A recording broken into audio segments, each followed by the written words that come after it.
सबसे पहला पॉइंट हम डिस्कस करेंगे डिफरेंस बिटवीन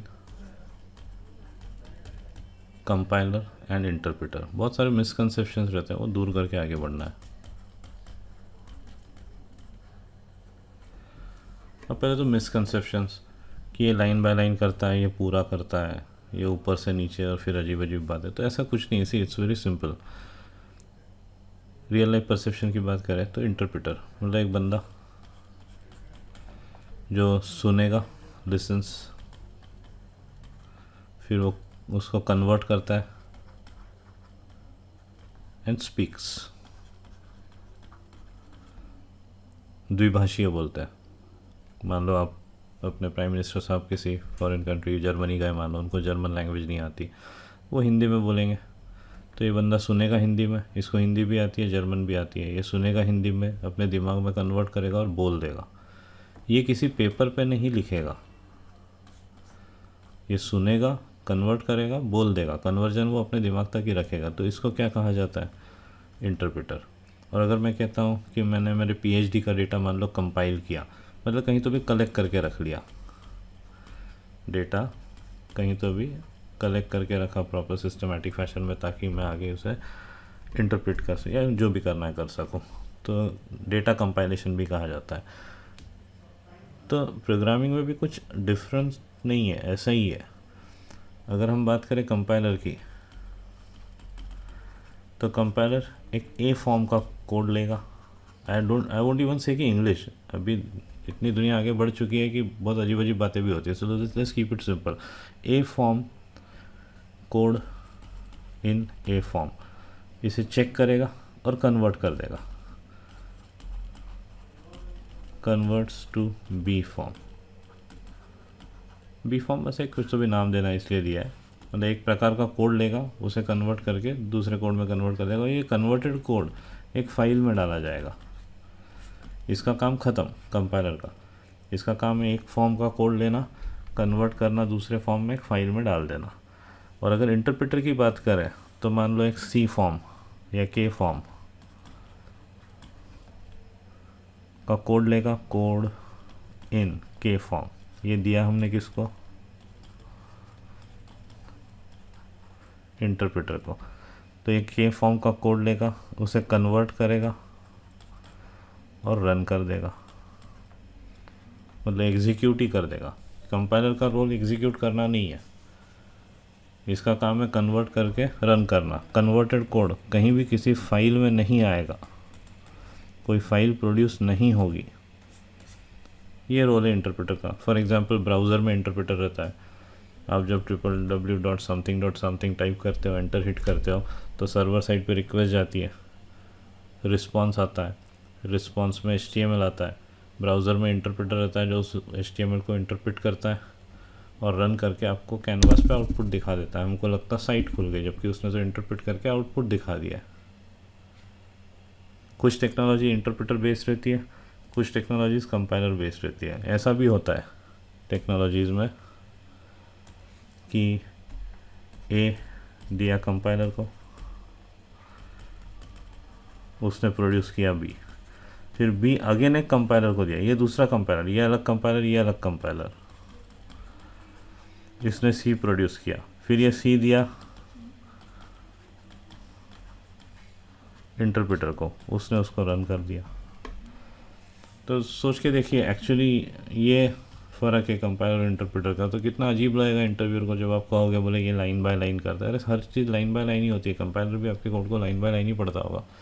तो फिर अजीब अजीब बातें कि गलती मिले तो इंटरप्रेटर रुक जाता है, ऐसा नहीं है। अब जैसे HTML का इंटरप्रेटर गलती मिले तो उसको इग्नोर करके आगे बढ़ जाता है। तो डिपेंड करता है टेक्नोलॉजी क्या यूज़ हो रही है। तो जस्ट कीप इट सिंपल। इसका काम एक फॉर्म का कोड लेना, कन्वर्ट करना, दूसरे फॉर्म की फाइल बना देना। इसका काम एग्जीक्यूट करना नहीं है, इसका काम कन्वर्ट करना, पर कन्वर्टेड मटेरियल वो किसी फाइल में जनरेट नहीं करेगा, अपने पास तक ही रखेगा और फिर उसे रन कर देगा। कंपाइलर के अंदर भी इंटरप्रेटर के अंदर भी कंपाइलर होता है, जिसको कहते हैं जस्ट। ये कन्वर्जन तो कर रहा है, तो जस्ट इन टाइम कंपाइलर कहते हैं। ये किसी एक्सटर्नल मीडियम में फाइल प्रोड्यूस नहीं करेगा, ये अपने तक ही रखेगा। तो ये हो गया difference between compiler and interpreter. Pause करके आप लिख लीजिए। मैंने अभी किसी टेक्नोलॉजी का नाम नहीं लिया है, जैसे C++ कंपाइलर बेस्ड है, पाइथन इंटरप्रेटर, जावा कंपाइलर भी है, इंटरप्रेटर भी है, तो डजेंट मैटर, जो है वो अपने को एक्सेप्ट करना पड़ेगा। पर we should know the right difference between compiler and interpreter. फिर पॉज करके लिख, ये पॉज करके लिख लिया होगा आपने, ये भी पॉज करके लिख लीजिए। मैं ये नहीं कह रहा हूँ कि ये दोनों कंपाइलर सेम है, अलग अलग। नेक्स्ट टॉपिक डिस्कस करते हैं, platform dependent programming language.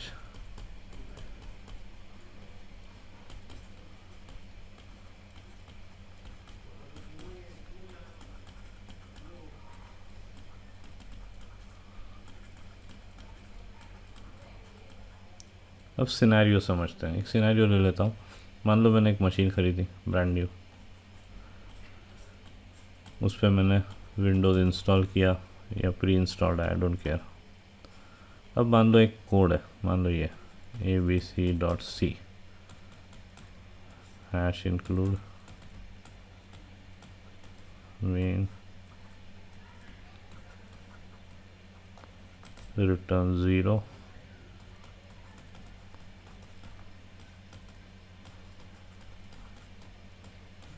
Print.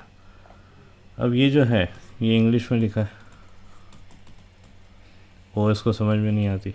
OS को जो समझ में आती है, मैं कहना नहीं चाहता पर दुनिया उसको कहती है, तो मेरी भी मजबूरी है, मशीन लैंग्वेज। तो ये कोड तो रन नहीं हो सकता, ये जो है ये रन नहीं कर सकता। ओएस इसको रन नहीं कर सकता क्योंकि उसको ये समझ में नहीं आती। तो फिर अब क्या करो भाई, तो इंस्टॉल सी कंपाइलर। फिर इसको कहेंगे भैया कंपाइल करो, ये प्रोड्यूस करेगा एग्जीक्यूटेबल। ये एग्जीक्यूटेबल होगी मशीन लैंग्वेज फॉर्म की, ये रन हो जाएगी। इसको अगर रन करेंगे, ये अगर देंगे हम ओएस को, तो ये रन हो जाएगी क्योंकि ये उस भाषा में है जो ओएस को समझ में आती है। अभी लिखना मत प्लीज़ कुछ। फिर अब उसी दिन में, फिर ये सब होने के बाद मैं एक दूसरी मशीन ख़रीद के आता हूँ।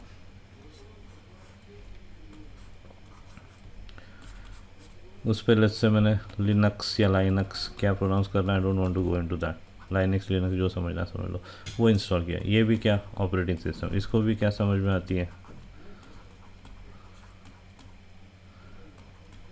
Machine language. जस्ट डिमार्केशन कर देता हूँ। अब मान लो मेरा मूड है कि इधर भी ऐसे ही कुछ प्रोग्राम चलना चाहिए। तो अगर मैं सोचूं कि ये एग्जीक्यूटेबल तो बन ही चुकी है, तो इसको लेट्स से मैं पेन ड्राइव में फंसाता हूँ।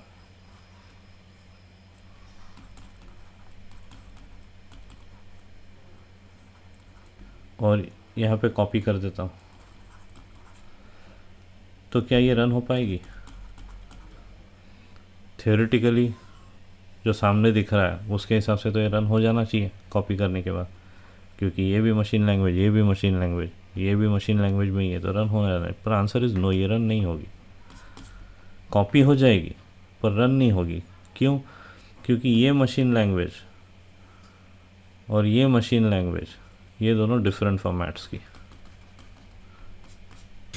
मतलब जिस तरह की मशीन लैंग्वेज लाइनक्स समझता है और जिस तरह की मशीन लैंग्वेज विंडोज़ समझता है, दोनों अलग अलग है। तो ये इसके फॉर्मेट की मशीन लैंग्वेज नहीं समझ सकता, ये इसके फॉर्मेट की मशीन लैंग्वेज नहीं समझ सकता। तो इसलिए ये कोड यहाँ एग्जीक्यूट हो जाएगा, किसी दूसरी मशीन पे एग्जीक्यूट हो जाएगा जिस पे विंडोज़ है, पर इस पर एग्जीक्यूट नहीं हो पाएगा। तो फिर क्या करें? यहाँ तो मेरे को ये प्रोग्राम एग्जीक्यूट करना है, तो मेरे को अब क्या करना पड़ेगा? ये मैं यहाँ कॉपी कर सकता हूँ, इंग्लिश है, कॉपी कर सकता हूँ या टाइप कर सकता हूँ। तो यहाँ पे फिर फाइनली कौन सी फाइल ले ली मैंने, abc.c, आइदर आई कॉपीड और आई टाइप, वॉट एवर। फिर यहाँ भी क्या, सी का कंपाइलर, ये क्या प्रोड्यूस करेगा, इसको ये देंगे, ये क्या प्रोड्यूस करेगा, एग्जीक्यूटेबल। ये रन हो जाएगी। मैं सोचूं इसको पेन ड्राइव में डाल के इधर रन करो तो ये यहाँ रन नहीं हो पाएगी, कॉपी तो हो जाएगी पर रन नहीं हो पाएगी। क्यों? क्योंकि ये जिस मशीन लैंग्वेज में है वो विंडोज़ को समझ में नहीं आती। सेम स्टोरी, अब मैं कोई तीसरी मशीन लाऊँ, तीसरा ऑपरेटिंग सिस्टम लाऊँ, चीज़ें सेम रहेगी, कुछ बदलना नहीं है, स्टोरी ऐसी रहेगी। तो कंक्लूजन क्या? सी is a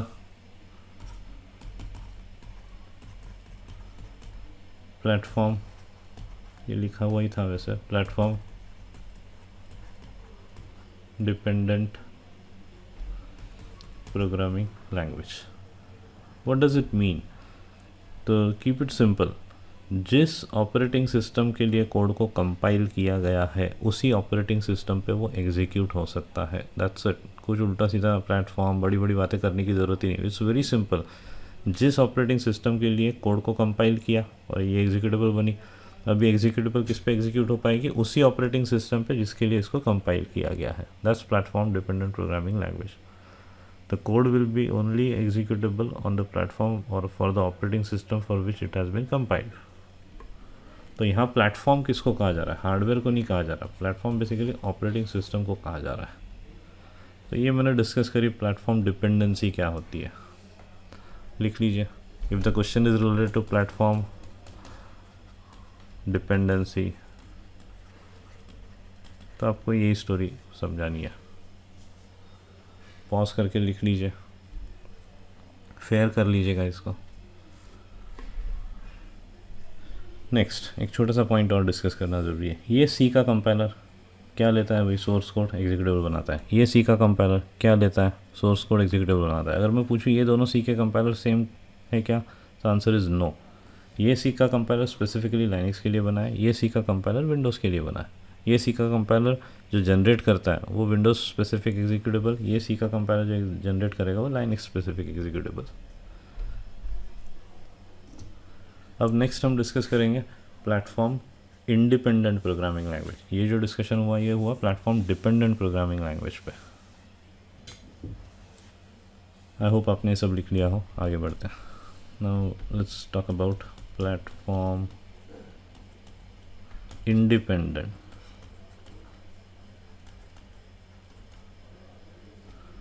I'll just keep it PL, programming language. Now, Java is a platform independent programming language. मतलब क्या? अगर ये प्लेटफॉर्म डिपेंडेंसी का गाना है तो फिर अब प्लेटफॉर्म इंडिपेंडेंसी की स्टोरी क्या होगी? तो फिर तो जितना छोटा दिमाग उतना ऐसे ही समझ में आता है कि ये मशीन, इस पे विंडोज़, एक और मशीन, इस पे मान लो लाइनक्स या लिनक्स जो भी है, ये abc.java हम लिख रहे हैं तो हम तो इंग्लिश में ही लिखेंगे भाई। हाँ, रूल्स जावा प्रोग्रामिंग लैंग्वेज के होंगे, रूल्स जो होंगे वो जावा प्रोग्रामिंग लैंग्वेज के फॉलो करे होंगे। ये एग्जीक्यूट हो सकता है क्या?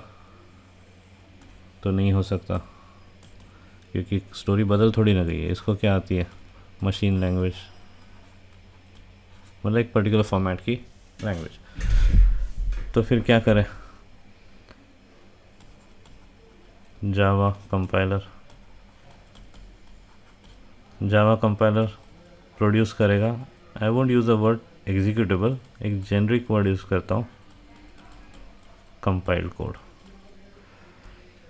तो ये रन हो जाएगा क्या? लेट्स फॉर नाउ से हाँ हो जाएगा। फिर ये पेन ड्राइव में डाला,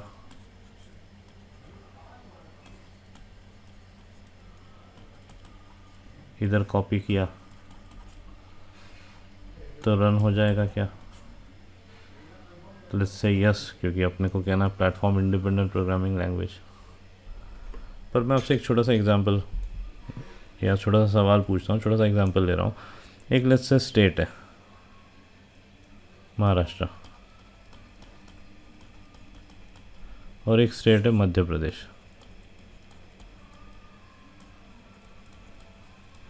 लेट्स से कि यहाँ के लोगों को सिर्फ मराठी आती है, नथिंग एल्स, और यहाँ के लोगों को सिर्फ मराठी आती है, nothing, no other language, no, clearly कह रहा हूँ, सिर्फ एंड सिर्फ मराठी। यहाँ के लोगों को सिर्फ Hindi. So can someone draft a letter which can be understood by people of both the states? क्या एक ऐसी चिट्ठी लिखी जा सकती है जो दोनों स्टेट्स के लोग समझ सकें? तो ये टेक्निकल इम्पॉसिबिलिटी है, नहीं हो सकता।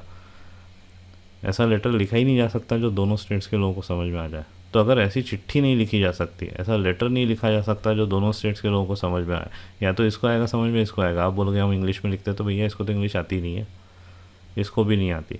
तो ऐसी कोई चिट्ठी नहीं लिखी जा सकती जो दोनों से, इम्पॉसिबल, टेक्निकल लॉजिकल जो समझना है समझ लो, इट्स इम्पॉसिबल। तो फिर अगर ये इम्पॉसिबल है तो ये भी इम्पॉसिबल है। तो पॉइंट ये है कि ये कंपाइल कोड इस पर रन हो ही नहीं सकता। आप पेन ड्राइव में कॉपी कर लो, ये इधर भी रन नहीं हो पाएगा। ये जो टिक मार्क लगा है ये सब फालतू बात है, कुछ नहीं हो सकता। ऐसा कैसे हो सकता है? पॉसिबल ही नहीं है। ये जो कंपाइल्ड कोड है, ऐसा कैसे हो सकता है कि ये भी समझ जाए और ये भी समझ जाए, जबकि दोनों अलग अलग प्रकार की मशीन लैंग्वेज समझते हैं। ये भी मशीन लैंग्वेज समझता है, पर ये दोनों मशीन लैंग्वेज अलग है, थोड़ी देर पहले डिस्कस किया था। तो फिर ये प्लेटफॉर्म इंडिपेंडेंसी इन्होंने अचीव कैसे करी? तो स्टोरी सिंपल, ये जो कंपाइल्ड कोड जनरेट होता है ये मशीन लैंग्वेज फॉर्मेट का है ही नहीं। मैं अभी फॉर एग्जांपल आपको कहता हूँ के फॉर्मेट का कोड है, हालांकि इसका एक प्रॉपर नाम है बाइनरी बाइट कोड जा कहा जाता है, पर अभी समझाने के लिए मैं के फॉर्मेट ले रहा हूँ। अब ये तो कुछ अलग ही है, ये के फॉर्मेट समझ ही नहीं सकता। तो जावा बनाने वालों ने क्या किया, फिर इंटरप्रेटर आपको यहाँ इंस्टॉल करना पड़ेगा। जावा बनाने वालों ने इंटरप्रेटर बनाया। इंटरप्रेटर क्या क्या समझता है? के फॉर्मेट समझता है, और के फॉर्मेट समझ के नेसेसरी कन्वर्जन करके रन कर देगा वो। मतलब ऑपरेटिंग सिस्टम नहीं चलाएगा आपके प्रोग्राम को, आपके प्रोग्राम को कौन चलाएगा? इंटरप्रेटर। इंटरप्रेटर उसे रन कर देगा। थोड़ी देर पहले अपन ने इंटरप्रेटर का डिस्कशन किया था, नहीं अगर समझ में आ रहा है तो पीछे जाके आपको देखना पड़ेगा।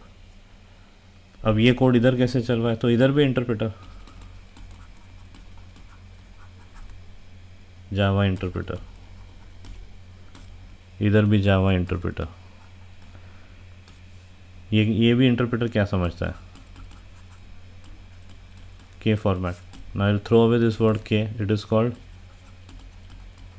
Binary byte code. Why it is called binary byte code? I don't care. Technology बनाने वालों ने बोला इसको बाइनरी बाइट कोड बोलना है, तो अपन उसको बाइनरी बाइट कोड बोलेंगे। क्या मतलब है, उसको समझ के भी क्या कर लेंगे। तो स्टोरी ये है कि ये जावा का जो इंटरप्रेटर है ये बाइनरी बाइट कोड समझता है, ये जावा का जो इंटरप्रेटर है ये भी बाइनरी बाइट कोड समझता है। तो सोर्स कोड लिखा, जावा के कंपाइलर से कंपाइल कोड प्रोड्यूस करवाया जो कि बाइनरी बाइट कोड फॉर्मेट का होता है। एग्जीक्यूट ओएस पे हो नहीं सकता, पर इंटरप्रेटर के थ्रू एग्जीक्यूट करवा दिया। यही कंपाइल कोड इधर कॉपी किया, इधर भी अगर जावा का इंटरप्रेटर है तो एग्जीक्यूट हो जाएगा। तो ये क्या अचीव किया इन लोगों ने? Compile once, run anywhere, compile once and run anywhere, but you have to understand बीच में इंटरप्रेटर डाल के ये किया है अचीव। अब कुछ कहानी ऐसी हो गई है कि आपको इंटरप्रेटर दिखाई नहीं देगा, तो आपको लगेगा कि मेरा कंपाइल कोड इस पर भी चल रहा है, इस पर भी चल रहा है, जबकि टेक्निकली वो इंटरप्रेटर के भरोसे चल रहा है। अगर हम अड़ जाए और बीच में से इंटरप्रेटर हटा दे तो जावा की एप्लीकेशन एग्जीक्यूट नहीं हो पाएगी, काहे कि प्लेटफॉर्म इंडिपेंडेंस, ये सब बेकार हो जाएगा। ये वैसे देखा जाए तो ये जो टर्म है ना वो इस कंटेक्स्ट में है कि जावा का जो कंपाइल कोड है वो ओएस स्पेसिफिक नहीं है, उन्होंने सब अपना तैयार किया है। बहुत डीप डाउन कहीं तो भी ओएस स्पेसिफिक चीज़ें यूज़ हो रही है। विंडोज़ के केस में लाइब्रेरीज, पीछे सी का ही कोड काम करता है, पर ऊपरी ऊपरी हमको जो दिखाई देगा उसके हिसाब से तो ये प्लेटफॉर्म इंडिपेंडेंट हो गया, क्योंकि इस पे कंपाइल किया चल गया, दूसरी जगह कॉपी किया वहाँ भी चल गया, प्रोवाइडेड वहाँ पे जावा का इंटरप्रेटर हो। अब पॉज करके आराम से सब लिख लीजिए।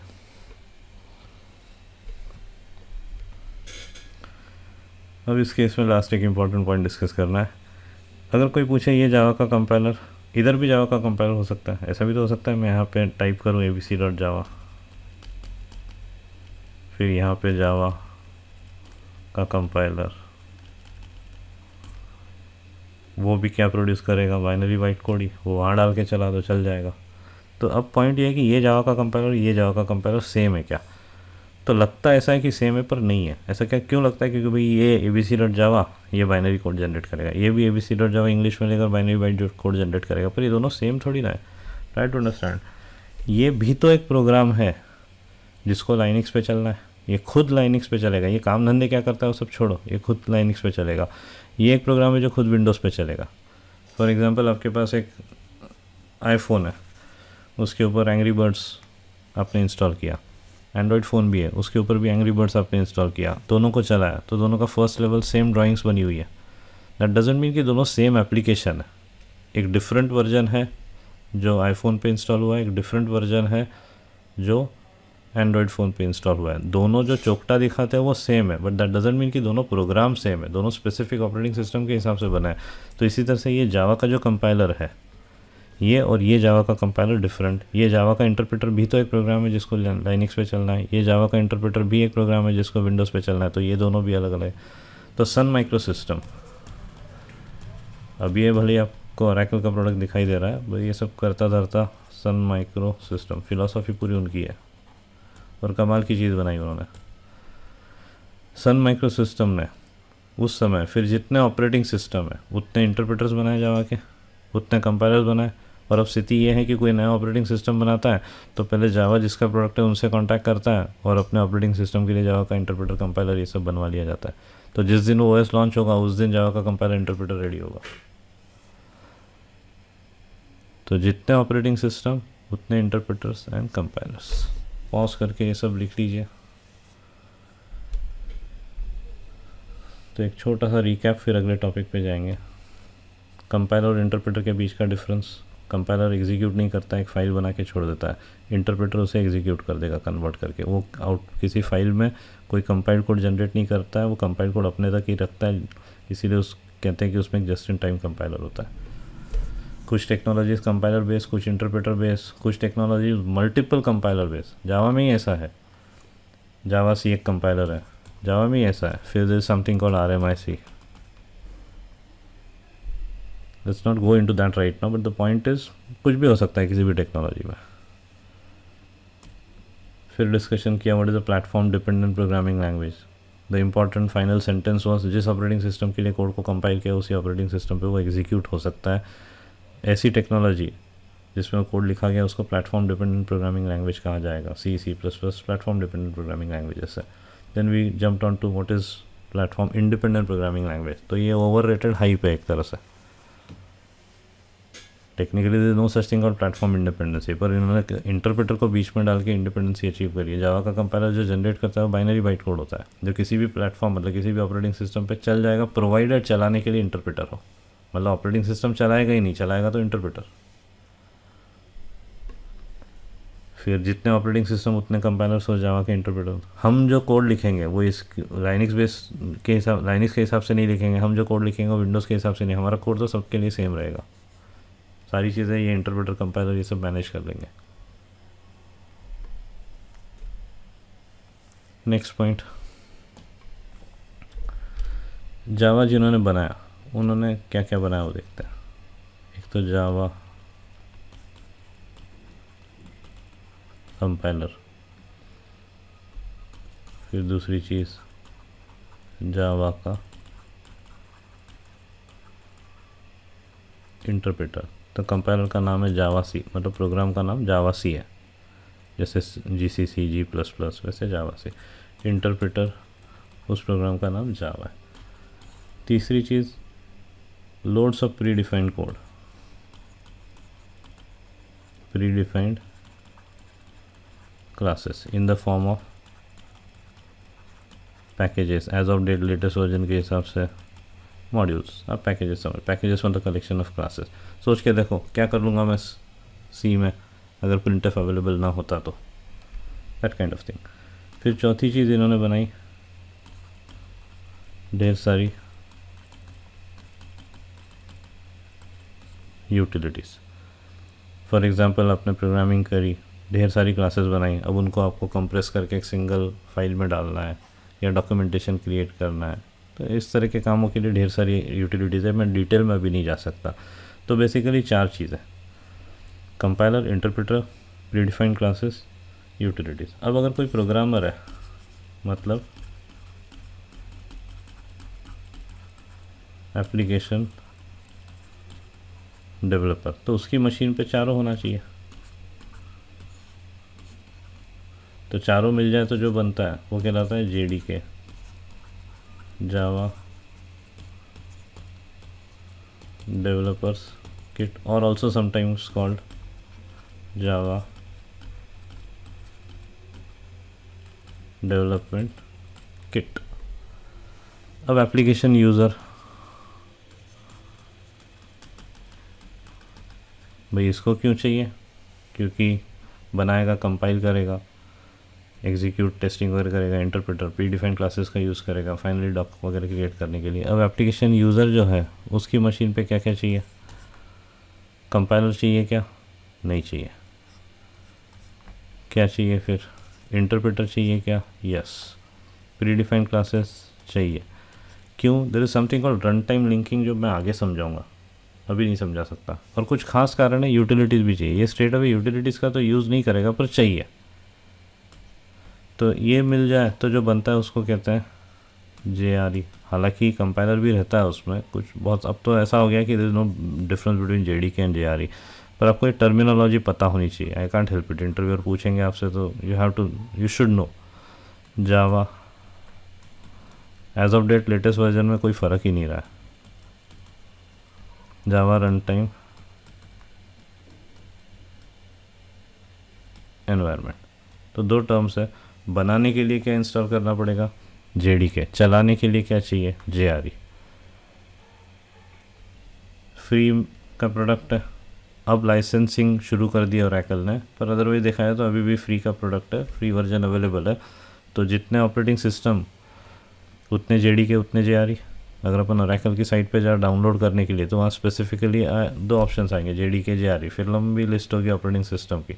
आपका जो रेलेवेंट ऑपरेटिंग सिस्टम होगा उसके हिसाब से आपको JDK डाउनलोड करना पड़ेगा। आगे मैं सिखाऊंगा एक अलग लेक्चर में कि डाउनलोड करके इंस्टॉल कैसे करना और पाथ सेटिंग्स कैसे करना। पॉज करके लिख लीजिए। नेक्स्ट अब अपन अपना पहला जावा का कोड लिखते हैं।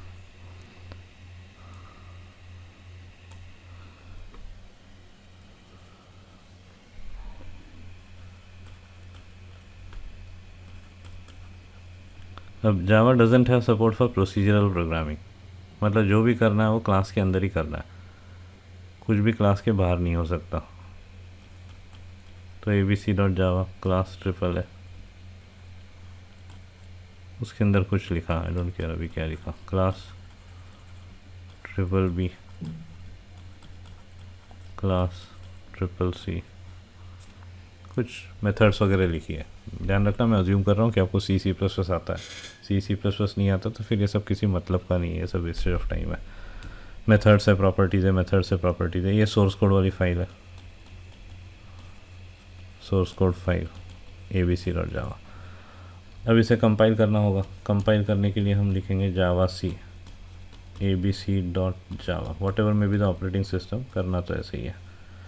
अब होगा ये कि ये जो कंपाइलर है ये इसको खोलेगा, अंदर का कोड चेक वेक करेगा और इसको बाइनरी बाइट कोड जनरेट करना है। तो ये 3 फाइल्स बनाएगा, एक AAA.class, एक BBB.class और एक CCC.class। और ये तीनों बाइनरी बाइट कोड फॉर्म की होगी। मतलब स्टोरी सिंपल, आप जब एक सोर्स कोड वाली फाइल का नाम कंपाइलर को दोगे तो उसके अंदर आपने जितनी क्लासेस बना रखी है, इनफैक्ट आगे चल के आप देखोगे क्लास में क्लास बनाऊंगा मैं, तो वो इनर क्लास के नाम से भी अलग फाइल बनाएगा। तो जितनी क्लासेस है उतनी क्लास फाइल्स बनेगी, मतलब फाइल्स बनेगी जिनका एक्सटेंशन क्लास होगा, और वो सब बाइनरी बाइट कोड। मैंने अभी ये नहीं सिखाया कि एग्जीक्यूट कैसे करना, मैं सिर्फ ये सिखा रहा हूँ कि कंपाइलर की क्या फितरत है, कंपाइलर क्या करता है। हाँ, अगर गलती आए तो एरर मैसेजेस प्रिंट कर देगा। Let's check it out. Sorry,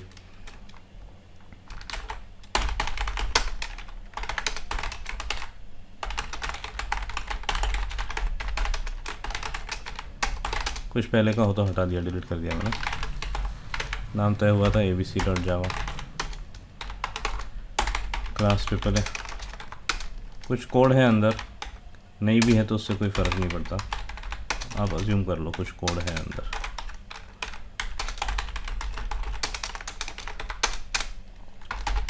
save किया, यहाँ कौन सी फाइल है, abc.java, जावा सी abc.java,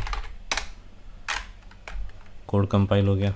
डायरेक्टली देखें अपन तो AAA.class, BBB.class, CC.class। पॉज करके आप लिख लीजिए ये सब।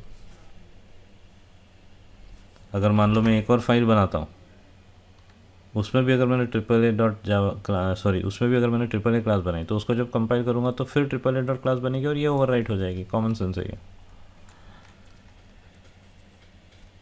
अब एग्जीक्यूट कैसे करना वो देख लेते हैं। आई होप आपने पॉज करके ये सब लिख लिया होगा। एग्जीक्यूट करने के लिए यहाँ पे डिस्कशन किया था कहीं तो भी, ये जावा सी कंपाइलर है। एग्जीक्यूट करने के लिए जावा, इसको JVM भी कहा जाता है। JVM लिख लीजिए आप भली, जावा वर्चुअल मशीन लिख लीजिए। अब एग्जीक्यूट करने के लिए मान लो ऐसा मैं कुछ लिखता हूँ, जावा एग्जीक्यूट करने के लिए मैंने लिखा मान लो XYZ और एंटर हिट किया। अब अपन इसका बिहेवियर समझते हैं। ये सबसे पहले क्या करेगा कि फाइल ढूंढेगा XYZ.class नाम की। दो बातें होगी, या तो मिलेगी या नहीं मिलेगी। Let's try it out. अभी इस फोल्डर में है तो नहीं, आगे चल के फिर कुछ क्लास पाथ भी सिखाऊंगा, पर आज के लिए इतना सफिशिएंट है। ऐसा लिखा तो देखो उसने फाइल ढूंढी, नहीं मिली, कहानी ख़त्म। Class not found exception XYZ, story ख़त्म हो गई। If not found, story ends with an error message. अगर मिल गई तो JVM, मतलब अगर ये क्लास मिल गई तो JVM will load the class. अब right now I am not in a position to explain कि ये लोडिंग मतलब क्या होती है, क्लास लोडर क्या होता है। आपको थोड़ा पेशेंस रखना पड़ेगा। बस इतना मानो कि वो कहीं ना कहीं लोड करेगा, क्योंकि देखो वो चलाने वाला है, इसको एग्जीक्यूट करने वाला है, तो वो प्रॉपर डेटा स्ट्रक्चर्स कुछ मेंटेन करता होगा। तो उसको क्लास अगर मिल गई तो वो नेसेसरी डेटा स्ट्रक्चर्स क्रिएट कर देगा। इन शॉर्ट उसको कहा जाएगा कि उसने क्लास को लोड कर दिया। Then it will place a call to main function of that class। कैसा main? What kind of main?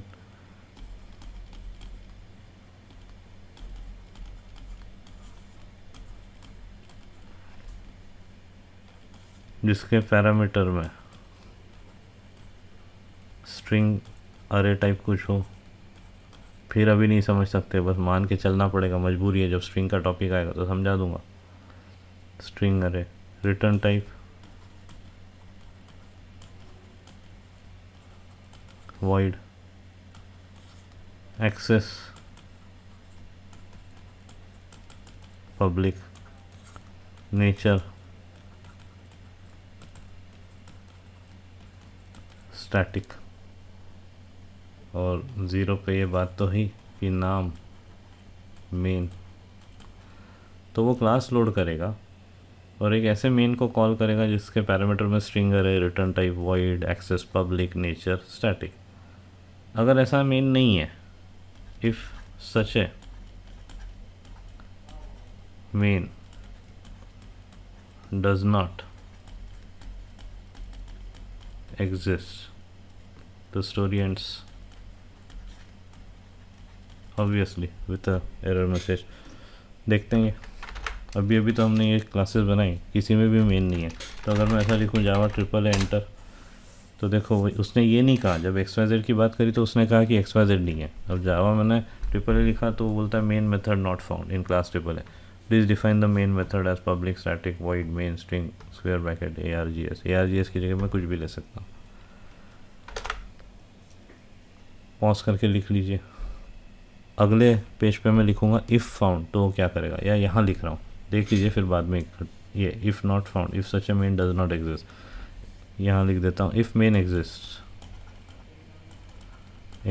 कैसा भी नहीं, ऐसा वाला मेन। ऐसा वाला main exist, then JVM will call the main without creating an object of the specified class, मतलब बिना उस क्लास का ऑब्जेक्ट बनाए वो उस मेन को कॉल करेगा। इसीलिए तो उसका स्टैटिक होना ज़रूरी है, क्योंकि अगर किसी क्लास की किसी मेथड को इन्वोक करना है बिना क्लास का ऑब्जेक्ट बनाए तो उसका स्टैटिक होना ज़रूरी है। C++ में ये आपने पढ़ा होगा या मैंने पढ़ाया होगा।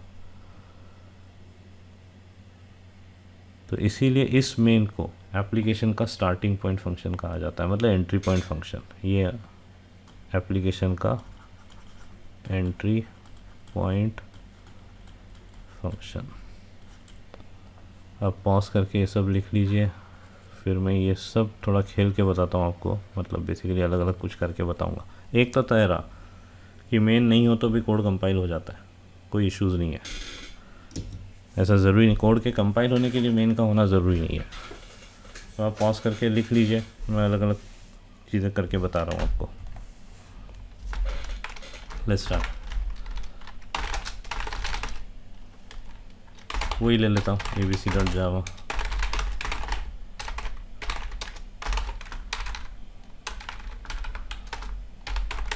Public void main. मेन है तो सही। अब ये कोड कंपाइल करूँगा तो एक क्लास बनेगी, वो जो पुरानी बनी हुई है वो बनी रहेगी, ट्रिपल ए ओवरराइट हो जाएगी। जावा सी abc.java जावा ट्रिपल ए। ध्यान रखना सोर्स कोड का नाम नहीं देना, क्लास का नाम देना है। फिर वही दिक्कत, ये मेन नहीं है बोले। फिर से अब की बार मैं ऐसा कर देता हूँ, स्ट्रिंग, कोई ARGS लेना ज़रूरी नहीं है, कुछ भी ले सकता हो। तो पैरामीटर वेरिएबल है, मेरी जो इच्छा हो ले सकता हूँ। कोड कंपाइल हो गया, फिर बोल रहा है मेन नहीं है। स्टैटिक अगर पब्लिक के लेफ्ट में भी लिखा तो कोई इशू नहीं है, आगे पीछे लिख सकता है। अब की बार चल गया, चूँकि अंदर कोई कोड नहीं लिखा है इसलिए कुछ नहीं हुआ। तो फॉर एग्जांपल मैं लिख देता हूँ system.out.print Ujjain is the system.out.println city of system.out.println gods. Let's see what will happen. You don't try to even think what is system, what is out, what is print. आगे चल के मैं detail में समझाऊंगा सिस्टम क्या है, out क्या है, प्रिंट क्या है, ये मैं बहुत डिटेल में समझाऊंगा। तो अभी सोचो ही मत कि ये क्या है। बस इतना है कि ये प्रिंट फंक्शन जब चलेगा तो प्रिंट कर देगा, लाइन चेंज नहीं करेगा। ये प्रिंटलन जब चलेगा तो प्रिंट करके लाइन चेंज कर देगा।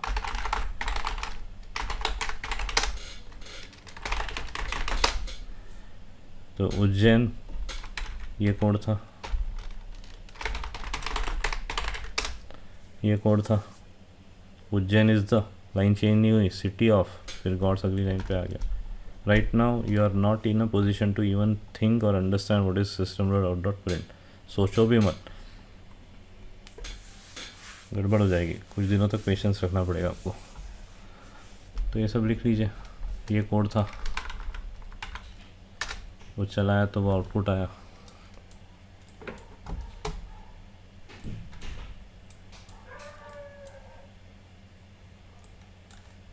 अब मान लो मैं इसमें एक और क्लास लिख देता हूँ, उसमें भी मैंने मान लो मेन लिख दिया, तो क्या होगा,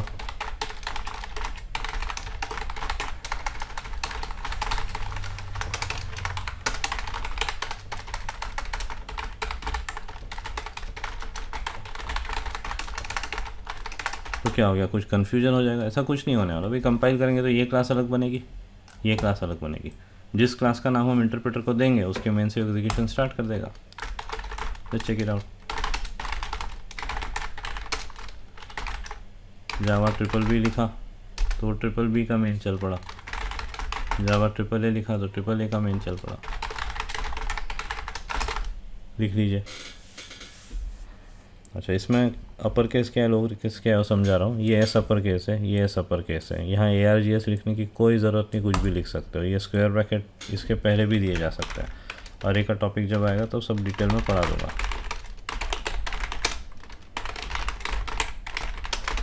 ऐसा कोई रूल नहीं है कि क्लास का नाम और फाइल का नाम सेम होना चाहिए। बुक से दूर रहना। I am requesting you. I am not saying कि बुक राइटर्स को बुक लिखना नहीं आती। बेसिकली उनकी मजबूरी रहती है कि वो एक ही बार में सब पूरा टॉपिक ख़त्म करना है, पर हमारी मजबूरी नहीं है पूरा टॉपिक एक ही बार में पढ़ना। जैसे जैसे ज़रूरत पड़ेगी हम आगे बढ़ते जाएंगे। You will be inviting confusion by reading book. थोड़ा भरोसा रखो, सब सिखा दूंगा।